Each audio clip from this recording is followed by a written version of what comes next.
Hello, everybody, and welcome back to another episode of Watching the Boxes Fantasy Basketball Podcast, hosted by #basketball.com.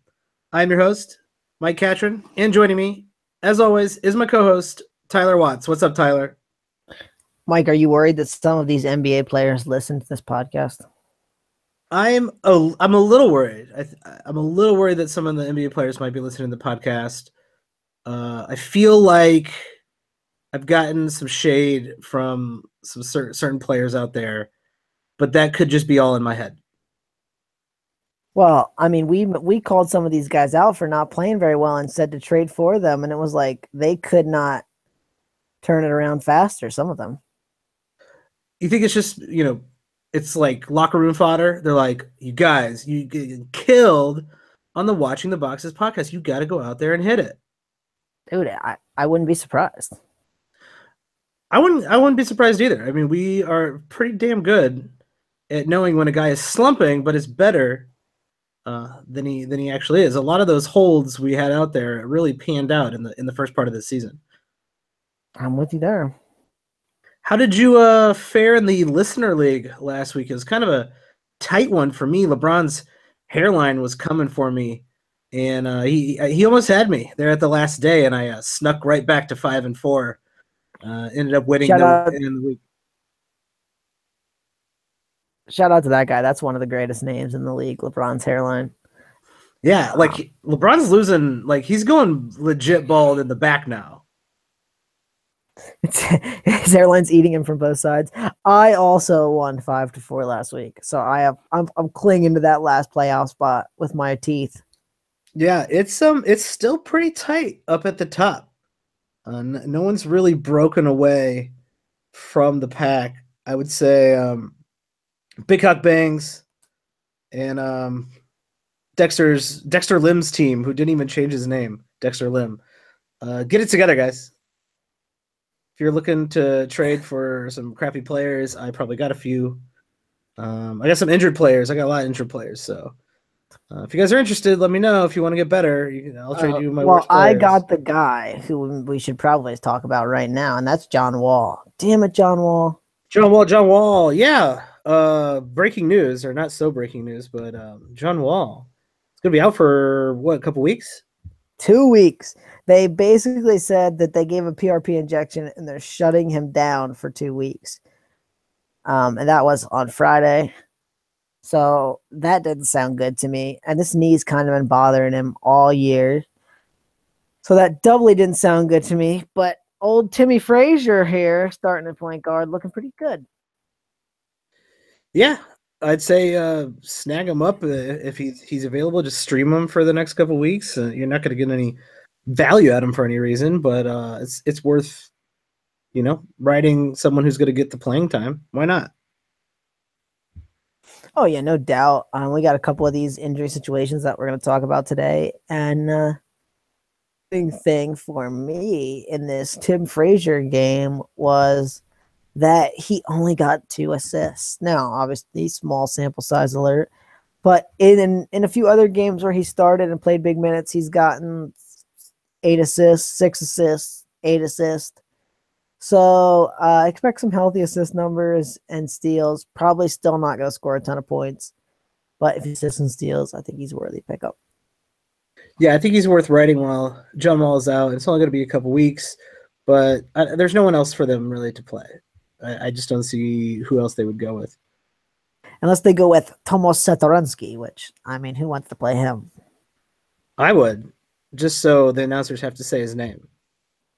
You just like it because it's Tomas instead of Thomas. Yeah, Tomas is a cool name. I know a couple of Tomases. So many things I could say right now. I'll just keep them all to myself. I told you, I can't. I'm bad at pronouncing Eastern European names, but the Eastern Europeans are cool people. It's a cool place. Everyone should visit. Mike's travel tips. Hey, yeah. If you guys want us to do a travel section on the podcast, let me know. I got some good tips, some good hot tips about Eastern Europe. So let's get into the news. Other than John Wall being out, which is minor, he'll be back, and I think it's good that he's sitting out. He'll come back better. It also looks like Jeff Teague is going to be out for at least an indeterminate amount of time, but at least for the next few games.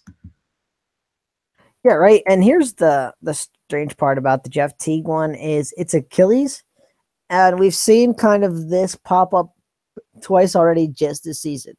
We had Ricky Rubio, who had an Achilles injury, missed like one game and was back. And then we had Mike Conley, who was questionable with Achilles for a few games, and now he's out, like 4 to 6 weeks? So we don't really know which way Jeff Teague is going to go at this point. No, it could be anywhere in between. I actually think it should be longer. And this is why. Because Rubio came back pretty quickly, and Rubio just has not looked the same. And I think that's injury is still bothering him. And I really hope they get Rubio some more rest. Mike Conley did the same thing, kind of, if you remember. He complained about it, sat out a game, played a couple more games, looked like trash, and now he's been sitting out here for the last, 2 weeks just about? Yeah. So I can safely say that maybe that's the best course for Jeff Teague. I'll also say that we don't really know, right? I mean, just because they say Achilles, we don't really know what that means. How bad of an Achilles strain or whatever the case may be, how bad it really is.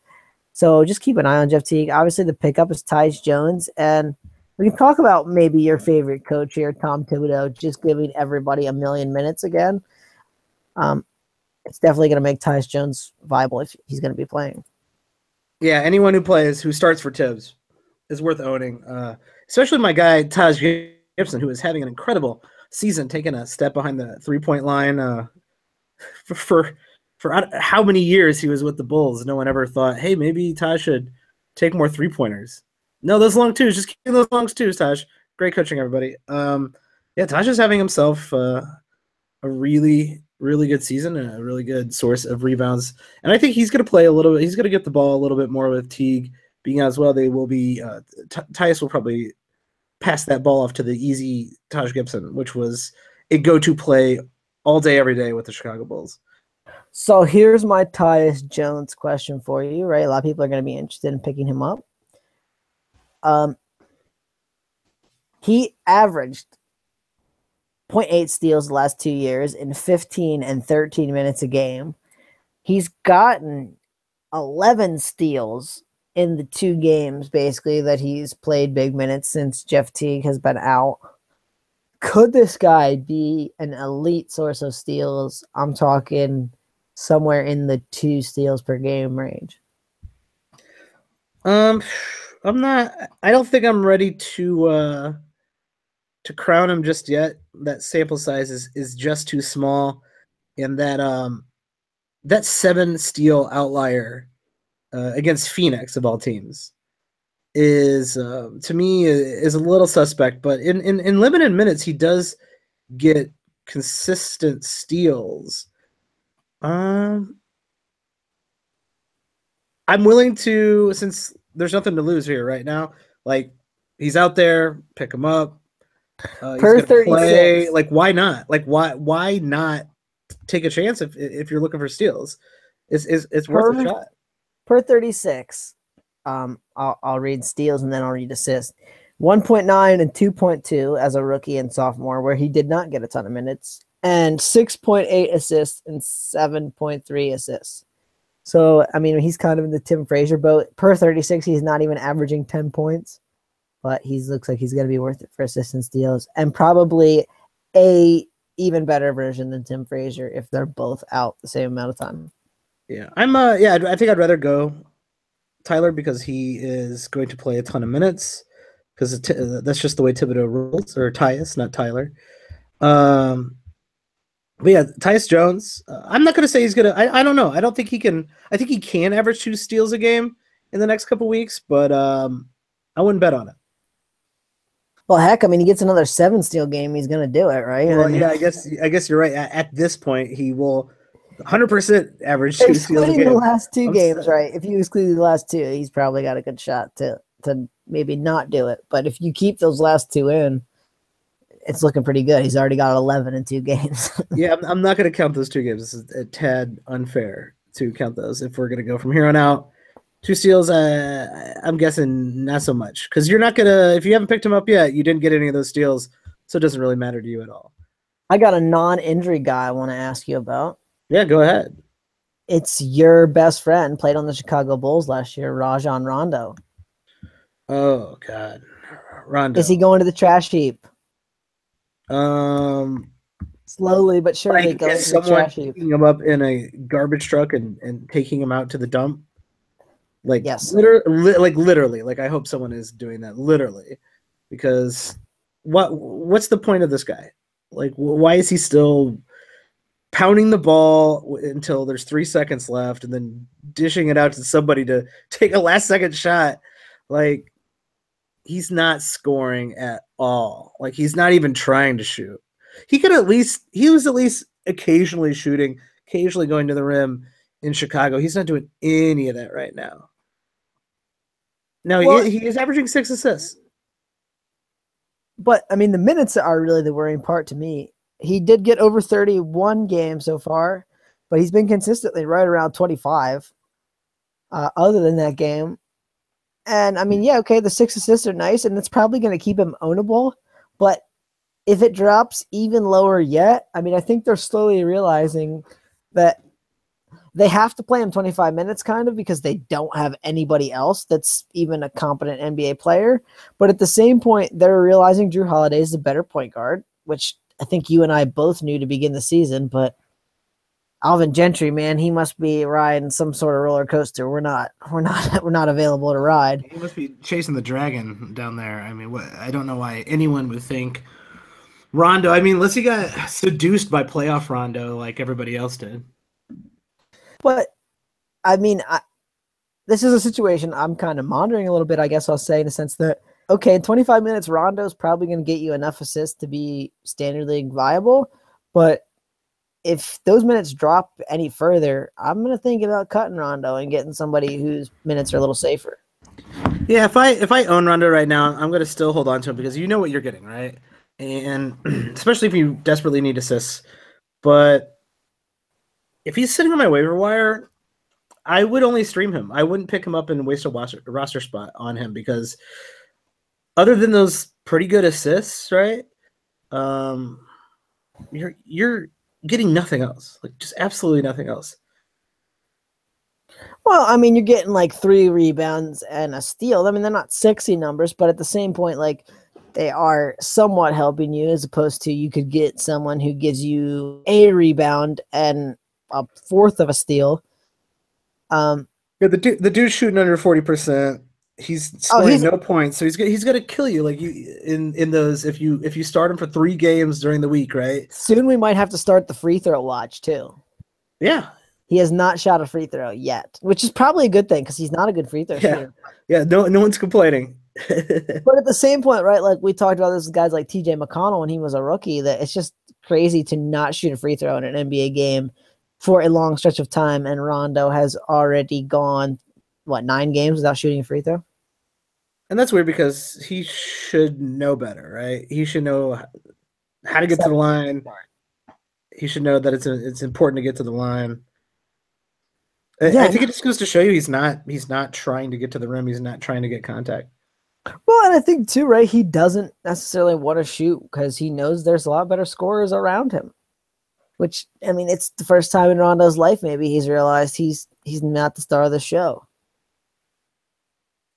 I mean, he should have known that 3 or 4 years ago. Shouldn't he have known that like all the way back when he started in Boston and they were like really good? And he was pretty good for a couple of those years. A couple. Yeah, but he still wasn't not really the star of that offense in the sense that he could never shoot. He was no Derrick Rose. I'll tell you that. He just likes to dribble it into the dirt. He drives me crazy to watch, kind of. Speaking of Derrick Rose, let's. I'd pour one out for him. Who knows if he's coming back to the NBA? But I've been pouring one out for him for the last 5 years. So I've ran out of beer to pour out for Derrick Rose, but I'll keep him in my thoughts and my memories forever. I'll say this: he'll be back. Yeah, I think so. There's a lot of money in that Adidas deal. Yeah, and I mean, knowing some things about Derrick Rose, like that, just that. I mean, you hear about. Yeah, sure, the injuries are probably frustrating him, but it's hard to. I mean, it's hard for anyone to walk away from what, like $80 million. So I think he'll be back. Yeah, I think the media over scrutinizes him. I said this before, but I mean, no one gets covered like Derrick Rose. Well, and I mean, No, and not to like the extent. Obviously, LeBron gets covered more, Curry gets covered more. I'm saying no one scrutinizes every single thing someone says and does, and then construes it into this like, what about Derrick Rose? Because everyone is still reminiscing about that time he was the youngest best player in the league ever. And it's one of those stories people can't get enough of. Like, either people are saddened that he fell apart, or Schadenfreuding it up by living and enjoying his misery. well, and what's crazy too is he's still not 30 years old. I mean, he just turned 29 a couple months ago. So, I mean, theoretically, he should still have quite a few years left in the tank. Yeah, it's really sad. It really is. He didn't play terrible fantasy wise in New York. He did play terrible, not as terrible as some of the. I mean, like, man, some of these players out here are still pretty bad. Like everybody on the Bulls. Well, what's crazy was New York. It kind of looked like he had figured out that he was not a 3-point shooter, which was the best thing for Derrick Rose, right? I mean, Derrick Rose never could really shoot a 3-pointer shot. And it seemed like last year he figured that out, and he was going to be somewhat more efficient and a decent scorer. And he couldn't find the starting point guard job, but if he could have, he looked like he was going to be real good for fantasy. Now, real life basketball is a completely different thing, and we don't really need to talk about that today. But I thought last year was a good sign for his fantasy value. Yeah, I thought so too until he joined Cleveland, but then all of a sudden he was going to be the starter, but then all of a sudden he's injured again. It's been a mess. You got to run away from that whole situation. Speaking of New York, though, the return of another great Bull, Joakim Noah, 3 minutes tonight, but he is back. Do you think that's going to affect the rotation? Minutes for Enes Kanter, Kyle O'Quinn. Who's taking the hit? The whole reason he got in was Kanter was out. So, I mean, you got to think when Kanter comes back, he's kind of just on the outside looking in. It'd be interesting to see if Joe really has anything left in the tank, in the sense that if New York's pushing for the playoffs, I mean, I have to think that Kanter, Hernangomez, and O'Quinn are all better players than Joakim Noah at this point. I mean, unless Noah's got something in like you said, something in those legs still, I would save him for the playoffs and play him in good matchups. Like, why waste him in the regular season if you're playing well?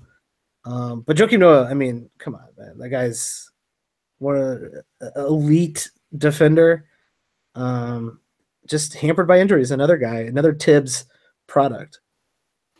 Well, yeah, and I mean, someone is still letting Tibbs do that in the world, obviously, but we're seeing that didn't really work out for any of those players. I mean, look at Luol Deng now. I mean, yeah, he just shot, you know what I mean? Like, and a lot of those big time Bulls at that time that he was playing the crazy minutes are just, they're going a little too soon, right? Yeah, I mean, Ben Gordon disappeared, left the country probably.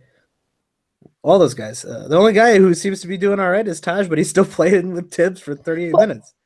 But the thing was, he never played Taj that many minutes. That's true. Taj was the one guy. That's what I mean. The one guy that he seemed to save his legs a little bit, and now Taj is still out there. Now he's playing Taj this year more than he ever played Taj as a Bull, right? Yeah, so it's going to be downhill for Taj after this for sure.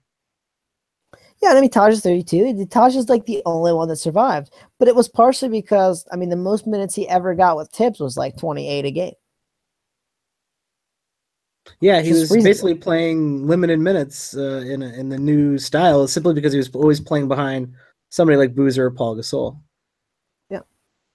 Well, speaking of the New York Knicks here, I know I always want to get a Joakim Noah shout out on the podcast, but Courtney Lee has been playing kind of incredibly well across the board. Michael, you did not you did not read my article from last week when I recommended everyone pick up and hold Courtney Lee. That is true. That is 100% true. If you are checking out Tyler's articles on hashtagbasketball.com, you are getting week primers, and let's actually just go into the week primer that you have for this week. It's a weird week, isn't it? It is probably the best week for streaming we've seen to this point, in the sense that there are no days where there's crazy amount of games. There's only one day where there's double digit games, and that's Wednesday with 10. Every other day has 8 or less. So you probably are going to be able to fit someone into your lineup pretty much every day in a daily changes head-to-head league. Yeah, it's much better than last week, that's for sure. Yeah, last week we had the craziness where we took Thursday off, and we had 2 days where there was like a game or two, and it just messed with our minds. And this week we got a much more spread out, healthy schedule, which I like to see. Yeah, and I think that's simply because of the obviously Thanksgiving screwed everything up, but I think this less back-to-backs thing is going to help for being able to stream a little bit better. I mean, I don't know. It's been a little hit or miss, right? The less back-to-backs thing I thought would have a little bit more impact, and I think we're seeing that it has. But it's also a really good week for weekly leagues, in the sense that we have 3 teams only playing 2 games, but we've got 11 playing 4 and 16 playing 3. So again, it's a good week for weekly leagues where you can kind of take advantage of some 4-game players. Yeah, I mean, this was just a really good week for the article, in the sense that it had a lot of options that you could choose from, which is always what we want to give to the listeners. Let's talk about a few players that you recommended for streaming here. You went with a couple of the San Antonio Spurs here, Danny Green and Kyle Anderson. Tony Parker is back in San Antonio. Does that affect your streaming, I guess, strategy when looking at the Spurs? Well, if we slide down to the Spurs section in the back-to-backs, you will see that I wrote many disclaimers about the Tony Parker return. Now, I figured going into this, as I was writing it, that Tony Parker would get kind of a soft landing, in the sense that he probably isn't going to play huge minutes at all this season. He didn't really play that many minutes per game last season, but it was probably going to take out DeJounte Murray from the rotation, or it was going to take out Patty Mills. I think we saw tonight it took out DeJounte Murray. Only allowed to play 15 minutes for the next 2 or 3 games, which is basically most of this week for the Spurs.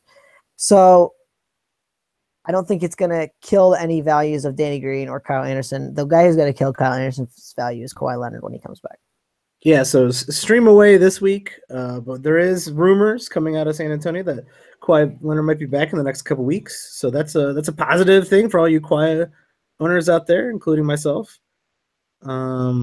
I don't know if it's going to be 2 weeks. I mean, it's been super suspect, and it could be 2 to 4 more weeks. Well, and who knows? I mean, we just don't know. But there's all you can do is hold. This has been kind of a reading the tea leaves, how the wind blows, whatever you want to call it, situation, right? I mean, we just had Popovich last week saying that he had never seen an injury like this before, and like making it sound very ominous for Kawhi Leonard. Then we had Popovich saying, oh, we're going to let Tony Parker determine kind of when Kawhi Leonard comes back, because Tony Parker had a similar injury, but it looks like it's going to be soon. And then you had Tony Parker saying today he's probably 2 to 3 weeks away. So, I mean, 2 to 3 weeks really isn't that soon to me. Soon to me sounds like a week, maybe.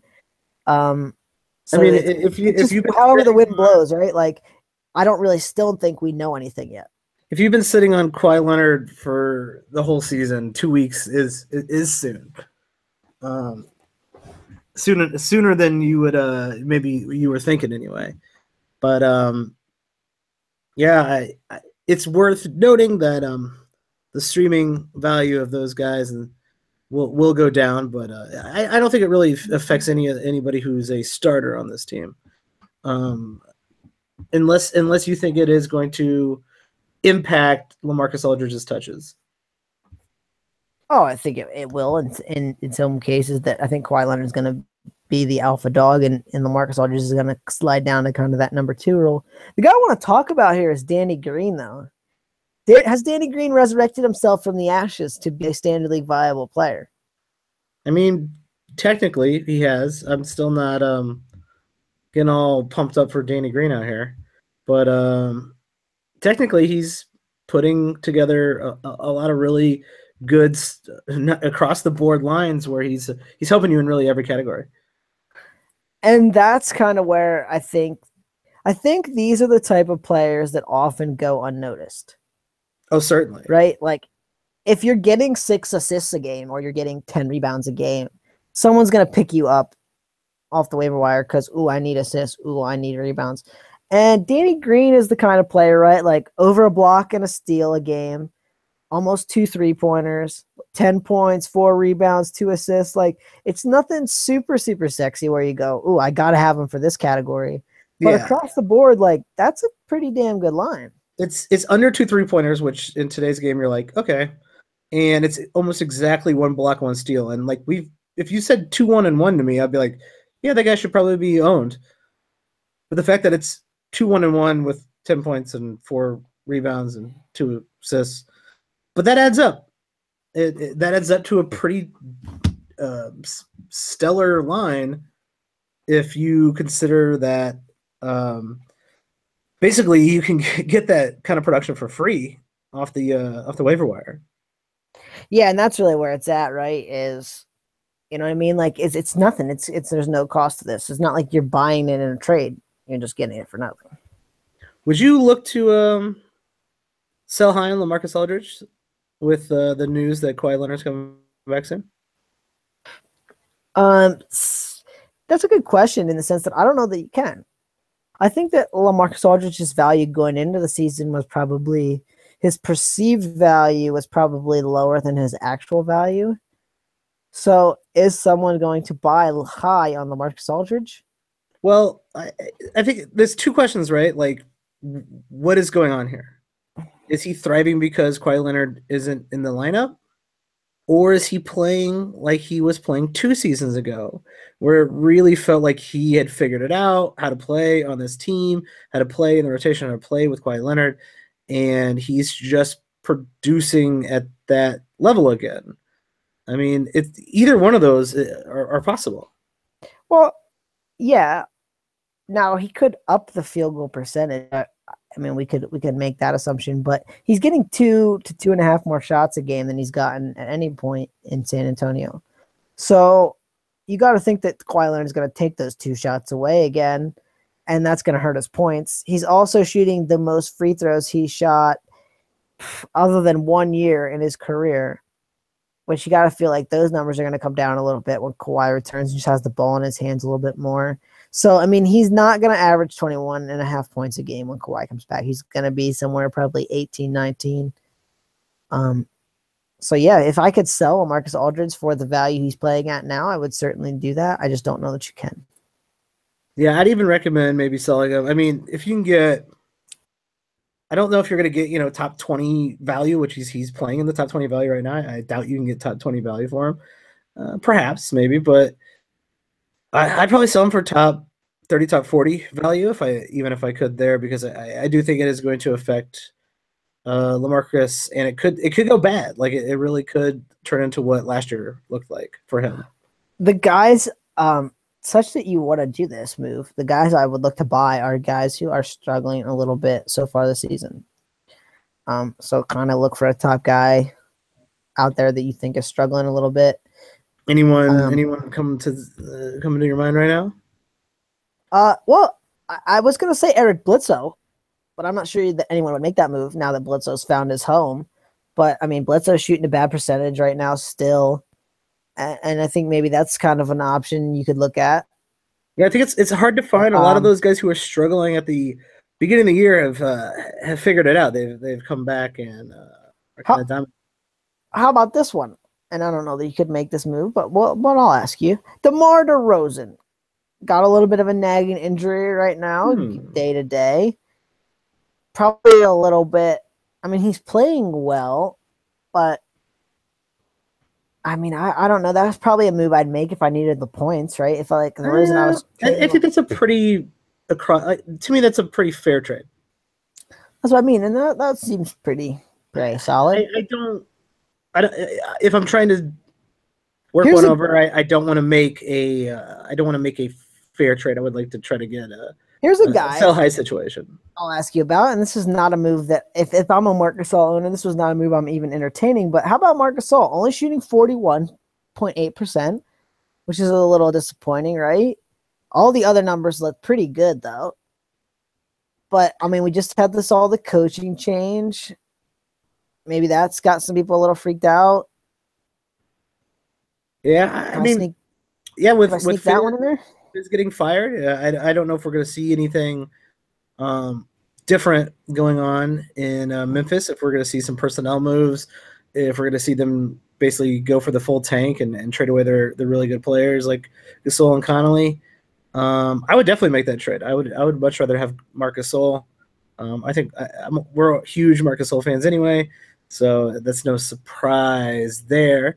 But I'd look for someone like that, Marc Gasol, Al Horford. Sadly, the guy I was going to mention just played a little bit too well over the weekend. When I figured we'd talk about this, I was gonna mention Jimmy Butler, but his numbers over the weekend probably kept you from getting that deal, just in the sense that he had a couple of decent games here in the last since we've talked last, and people can probably see that Jimmy's gonna be Jimmy. Yeah, if anyone stupidly enough move Jimmy, like I've been saying it all year. Don't do it. Don't move Jimmy Butler. It's not worth it. Um, Here's another interesting one, and I'll throw this one as kind of a last go here. That maybe you could acquire Mr. Devin Booker. maybe that I would be interested in that. In the sense that Booker Wright's going to get some more assists than we thought he was going to get because he's going to be asked to play a little more ball handling role. He's obviously going to score a ton on that team. And I just think that maybe the guy owning Devin Booker's a little bit worried about this toe injury he's got. And I don't know, man. Maybe he just feels a little safer about LaMarcus is a kind of a little bit better across the board stat line, especially in the defensive stats. Something to think about.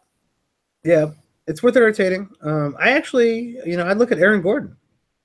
I like Aaron Gordon. He's been playing really well. He does a little bit more things across the board than LaMarcus does. LaMarcus, obviously, percentages are much better. So if you don't care about percentages, maybe that's a good move to make. Yeah, I think there's a lot of options there, and I would entertain all of them because here pretty soon, Kawhi's going to come back and probably, like you said, take away a few possessions, take away a few shots, take away a few pieces of production there that he's currently thriving in right now. I'm with you on all that. I'd like to talk about one more return. The return. There's a lot of returns lately, and this is the return of Larry Nance Jr., who is currently playing the Clippers tonight. He's back in the lineup.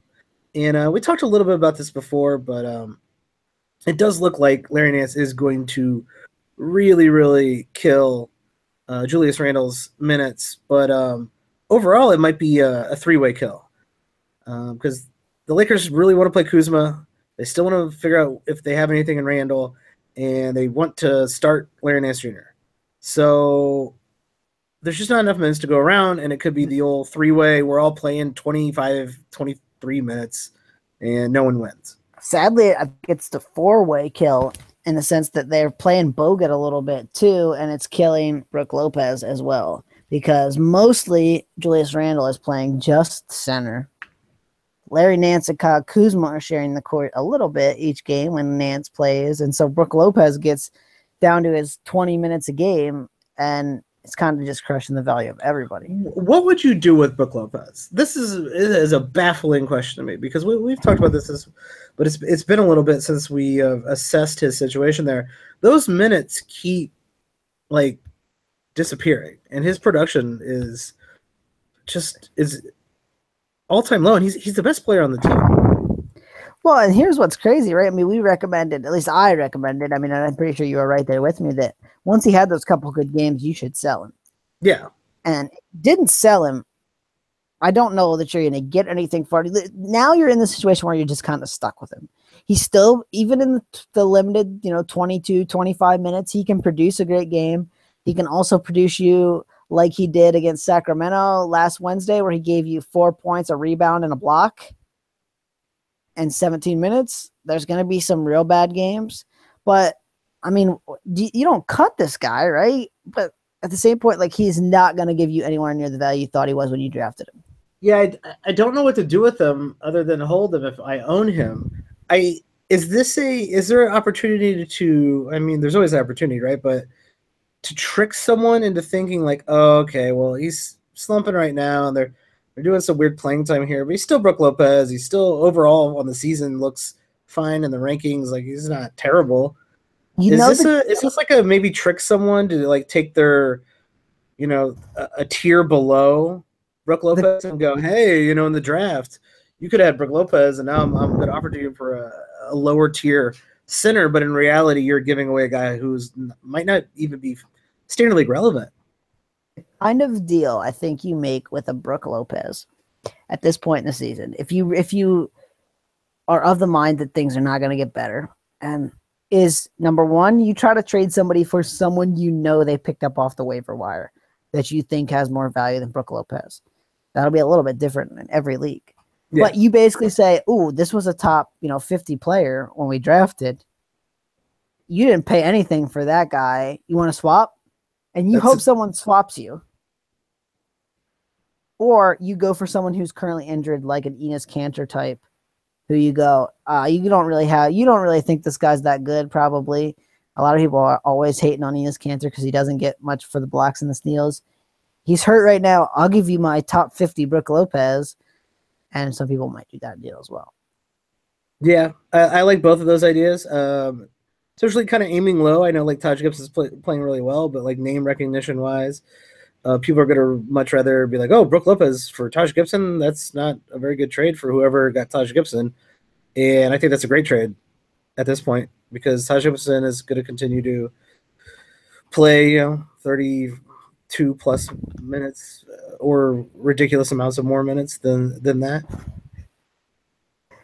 Yeah, I mean, I'm with you there. Yeah, I think whatever you can do to swindle him to Brook Lopez out, I think I'm out. Like, I know it's a very long season, anything can happen, and he could always just suddenly be playing 35 minutes for the 2 straight months or whatever. Like, but here's the crazy part. Okay, we just saw an injury. He still didn't really get that many more minutes. That's true. Right? We just saw kind of the best case scenario, the thing you wanted to see. And it didn't really help him that much. So, I mean, what? Are 2 guys going to get injured? Like, okay, it's possible. But what are the chances? But you can't really, I mean, at what point do you drop him? Well, I mean, I don't think you can in the sense that he's still throwing up a 20-point game every 3 or 4 games? One out of every 3 or 4 games, he's throwing up a 20-point night. Like, do you drop a guy who scores 20 points a game? Like, no. No, I mean, if you look at the other nights, he shoots 1 for 5 at halftime and has 2 points. Like tonight, no rebounds, no assists, no steals. But let's look at the numbers as a whole, right? The rebounds stink, but you kind of knew the rebounds were going to stink to begin with, right? Like, he's never been a good rebounder, but he's only giving you 4.8 a game. So that's definitely a negative. But he's giving you 1.8 assists, which is okay for a center, right? I mean, it's not the Hassan Whiteside like 0.7. 1.7 blocks, pretty good, and 14.2 points. 1.3 3-pointers, some okay percentages, not great, but I mean, the free throw percentage for a big man is great. Field goal percentage is a little lacking for a big guy. But I mean, like, those are ownable numbers, right? They're numbers you hold. It's just the volatility which he gets there is what drives you insane. Yeah, you got to recategorize him in your brain. You got to go, listen, this guy is standard league relevant, but he just isn't a really good player anymore. Like, and he probably still has that talent, right? But he's just not playing that many minutes. So, I mean, I don't know that he's not a really good player anymore. He's not in the situation to get the really big statistics. He is not playing the 30-plus minutes a game he needs to produce the statistics you thought he was going to produce. And then that's okay, I guess. But you got to realize that now he's probably like a top eight. He's somewhere in the 80 to 100 range, probably, maybe even a little bit lower if the minutes go down a little bit more now that Larry Nance is back, instead of the top 50 guy you drafted. Yeah, that's it's gonna be a long. I think it's gonna be a long season for all you Brook Lopez owners out there. Um, who was there anyone else that caught your eye? I see that the Warriors are sitting random players. Guess what? This is gonna happen throughout the season. Occasional back to backs when they're playing the Bulls, when they're playing the Kings. They're just gonna randomly sit players. They're gonna be like, "Oh, my hand hurts." Oh, I do think the KD ankle thing is something legit. Like I do think he is going to sit out a handful of games because I don't think they want to risk it. That Well, sounded and like he played one, right? And then he yeah, came back out with the same injury. So you got to think they're going to sit him for a little bit. He's missed 4 out of the last 5. He's going to miss a few more, I would guess. That one's real. The other ones are probably made up. He being Steve Kerr did say he plans on resting Draymond Green quite a bit coming up. I'm not sure what the hell that means. What is that? What does that mean? Like, is that like once a week? I mean, like, I didn't really get that. I didn't really get that comment, but if you're a Draymond Green owner, I'm probably projecting somewhere 70 to 75 games, even if he stays healthy the whole season, as opposed to like 80. And maybe even less. You never know. He did play tonight. I think they planned on resting him until Kevin Durant got injured, and then, we felt like we had to play him. Kings are giving him a tussle right now. The game isn't over yet. I'm sure that'll be a good laugh for everyone when they listen back to this and the Kings got killed. I'm not too worried about any of those injuries, though, other than Kevin Durant. Yeah, and even that I'm not worried about. It's not like maybe I should see if I can move Kevin Durant for James Harden. I mean, like, if you want to do that, feel free. Like, that's fine. That trade's pretty normal. I just don't. I don't see any major concern. They did go. He probably shouldn't have played on it the other day, but it's not like they were like he's going to have to sit out for a month because he played on it the other day, and that's a big difference to me. So do watch for adjustments in that roster. I think there's a lot of streaming potential in there. You got Omer Casby getting the start tonight, McCall getting the start tonight as well.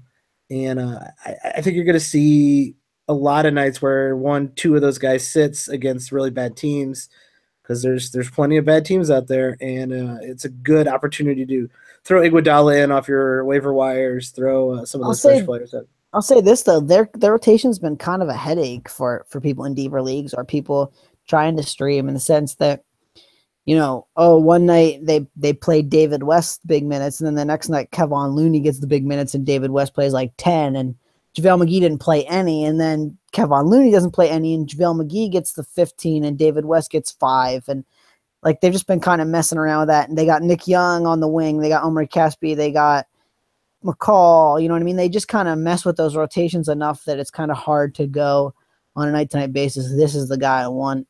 It's always Steve Kerr is not afraid to give McCall 25 minutes if the guys are sitting out, and then the next night give Nick Young the 25 minutes and give McCall 15.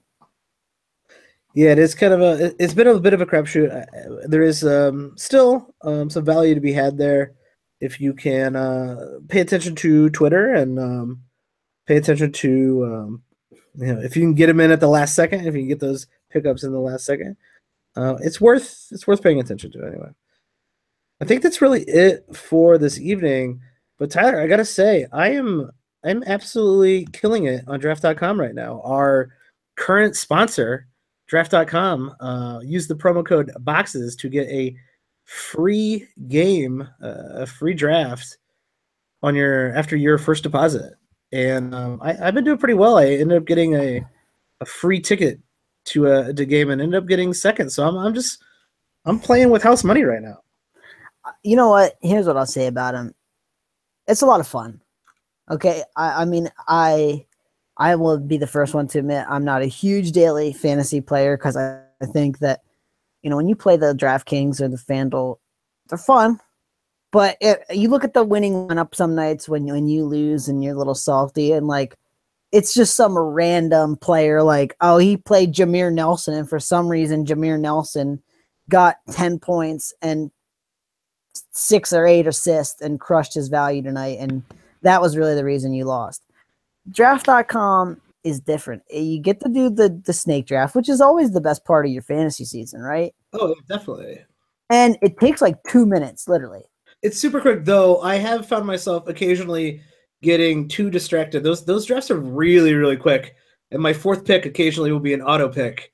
And I'll be like, crap. I for some reason lost concentration for 2.5 minutes. Like, how did that even happen?